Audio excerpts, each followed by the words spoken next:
បាទសូមគោរពជម្រាបសួរពុកម៉ែអ៊ំពូមីងបងប្អូនទាំងអស់ខ្ញុំបាទជាងរ៉ាសូមតពីវីដេអូមុនបន្តិចយើងនិយាយពីអាងសពតិចបន្ទាប់ពីក្រុមជាងខ្ញុំបាទចាក់ធ្នឹមក្បាត់ខាងក្រោមហើយ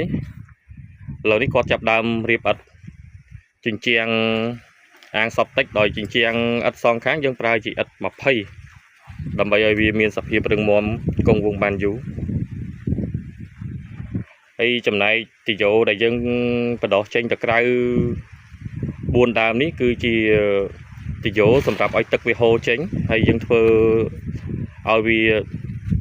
ជំរាបទឹកចេញទៅក្នុងដីប៉ែកខាងក្រៅនេះ4ដើម